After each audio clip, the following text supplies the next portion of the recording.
బండి సంజయ్ కొడుకు POCSO case నుంచి divert చేసేందుకు మరో డ్రామా మొదలైంది. రేవంత్ రెడ్డి ఉప్పందించడమే ఆలస్యం.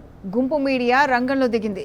బండి భగీరథ రేప్ కేసును వారం రోజులుగా తొక్కి పెడుతుంది గుంపు మీడియా. అసలు ఆ వార్తలు తేలినట్టు TV nine, NTV, ETV, ABN, V six Dhritarashtra పాత్ర పోషిస్తున్నాయి.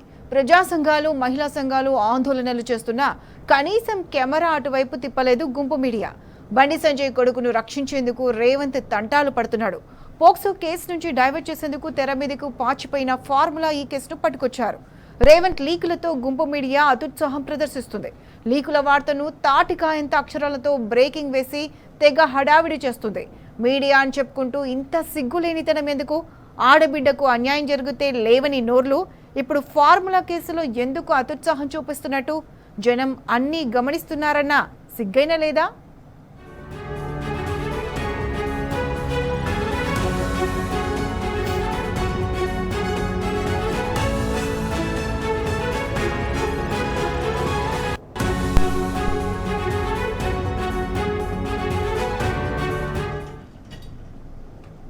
ఇదే అంశానికి సంబంధించి పూర్తి అప్డేట్స్ మా ప్రతినిధి లివిల్ అందిస్తారు. లివిల్ చెప్పండి. వాళ్ళ ఏదైతే బండి సంజయ్ కొడుకు వ్యవహారం దేశవ్యాప్తంగా ఒక సంచలనం రేపుతుంది. ఈ నేపథ్యంలోనే ఇటు రాష్ట్రంలో కూడా అట్టుడికినట్టు ఎక్కడికక్కడ మహిళా సంఘాలు కావచ్చు, ఎక్కడికక్కడ విద్యార్థి సంఘాలు, ఎక్కడికక్కడ ఇతర సంఘాలు ఇవాళ బండి సంజయ్ కుమారుడు చేసిన ఘనకార్యానికి అరెస్ట్ చేయాలని చెప్పేసి డిమాండ్ చేస్తున్నారు. వాళ్ళ ఏదైతే ఇప్పటికే మరి ఫెవికోల్ బంధం ఇటు కాంగ్రెస్, ఇటు బీజేపీ అంటే రేవంత్ రెడ్డి, బండి సంజయ్ మధ్య ఉన్న ఫెవికోల్ బంధం మరొకసారి బయటపడింది.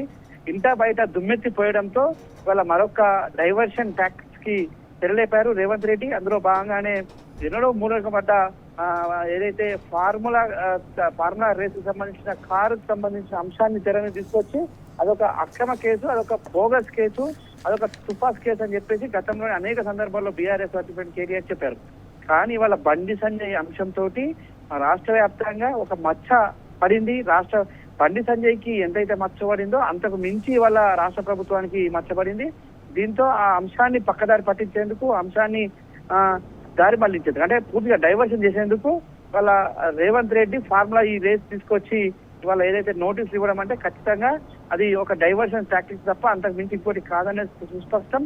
అందులో భాగంగానే జూలై 31వ తేదీ నాడు హాజరు కావడానికి వాళ్ళ మే 14వ తేదీ నాడు నోటీసు ఇచ్చిందంటేనే అర్థం చేసుకోవచ్చు. అంటే పూర్తిగా ఒక విషయంలో కనీసం అవగాహన లేకుండా, కనీసం కూడా సంబంధం లేకుండా వాళ్ళ ఒక కేసును పక్కదారి పట్టించేందుకు, ఒక అంశాన్ని ఇవాళ పక్కదారి పట్టించేందుకు కుట్రలో భాగంగానే ఇవాళ ఏదైతే వారి ఇద్దరి మధ్యలో ఉన్న ఆర్ఎస్ ఫెవికోల్ బంధం తోటే ఇవాళ ఆ బంధం అంతా కూడా ఇవాళ ఒక డైవర్షన్ ప్రాక్టీస్ తెరదీసింది. పూర్తిగా ఇప్పటికే బండి సంజయ్కి సంబంధించి హోం సహాయ మంత్రిగా ఉన్నారు, రాష్ట్రంలో ముఖ్యమంత్రి హోం సహాయ మంత్రిగా వెళ్తున్నారు. అంటే ఇద్దరి మధ్యలో ఉన్న బంధాన్ని మరింత బలపరుచుకున్న నేపథ్యంలోనే ఆ బంధం ప్రజలకు తెలియకుండా ఆ బంధాన్ని కాపాడుకోవడం కోసం ఇవాళ మరొకసారి డైవర్షన్ పాలిటిక్స్ తెరదీశారు. అందులో భాగంగానే ఇవాళ ఫార్ములా ఈకి సంబంధించిన అంశాన్ని తీసుకొచ్చారు.